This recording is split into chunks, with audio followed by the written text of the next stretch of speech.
Welcome to The Explainer. Our goal here is to take complex ideas and distill them down into clear, visual presentations for you.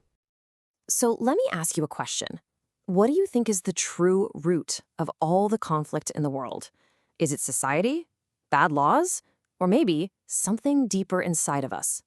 Today, we're exploring a 1982 sermon that poses a pretty radical idea. What if the root of all our problems isn't out there in the world, but right here inside each of us? So, here's how we're going to break this down. We'll start by looking at its diagnosis of the core human problem. Then we'll explore its vision of cosmic order, the solution it proposes, how all this applies to the family, and finally, what it sees as the ultimate global mission. Okay, let's jump right in with the core diagnosis.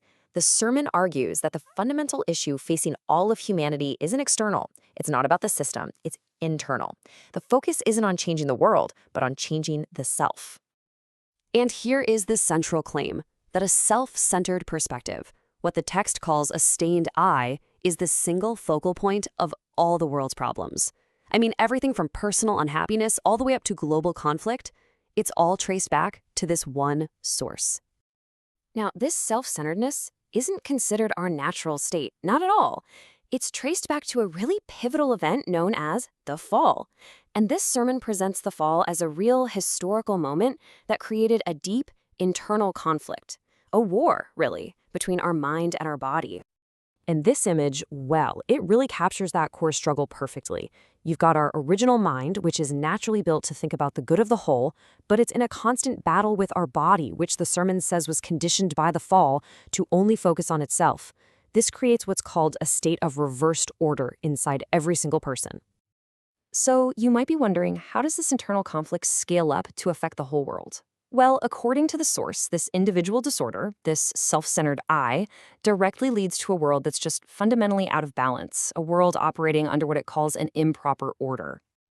This table really gets to the heart of it, doesn't it? It lays out two completely opposing world systems. On one side, you have God's right order, where value comes from a higher source and focuses on ours, the collective. But on the other side, you have Satan's improper order, where the self, the I, is the source of all value, and the focus is always on mine. So, if the problem is a self-centered I creating all this disorder, what's the solution? How do you fix that? Well, the text proposes a single, powerful principle that it claims can reverse this entire dynamic. The answer is true love. But listen, this isn't defined as some fuzzy romantic feeling. It's presented as a very specific sacrificial action. It's an attitude of giving before you even think about receiving, an approach that they say naturally fulfills the laws of right order. And here's the crucial point.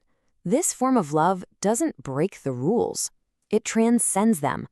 The idea is that when you're acting out of this true love, following the right order is no longer a chore or a restriction.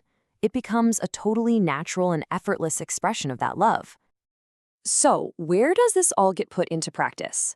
Well, this principle of true love finds its most detailed, practical application right inside the family unit, with very specific roles laid out for men and women to practice this kind of sacrificial giving.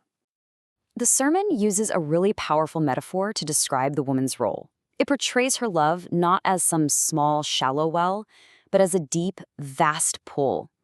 It's a pretty striking image, and it sets up a very particular dynamic. And the idea is that this love should be so generous and expansive that it can absorb any turbulence from the man's external life. It's meant to provide a foundation of absolute security and pride for him, like an unshakable emotional anchor. The man's role, then, is to understand that the woman carries a heavy internal emotional cross. So his responsibility is to constantly provide two things: consolation, to help lighten her burden, and hope, to keep her focused on their shared purpose. Now, this whole blueprint for the family, it isn't just an internal goal for the couple themselves. It's presented as the fundamental unit, the prototype, really, for a huge global mission of restoration. And that mission is called home church. It actually uses the biblical story of Cain and Abel as a model. Each family is designated as Abel, the symbolic younger brother, and they're given responsibility for the families around them who are designated as Cain, the symbolic elder brother who has to be won over through service. The process for this is very specific. The Abel family has to actively serve the Cain family. And get this, they're told to love and care for the Cain family's children before their own. The goal, as the text puts it, is to subjugate Cain, but not with force. It's about winning them over with a love so overwhelming that it restores the proper order and ultimately creates unity.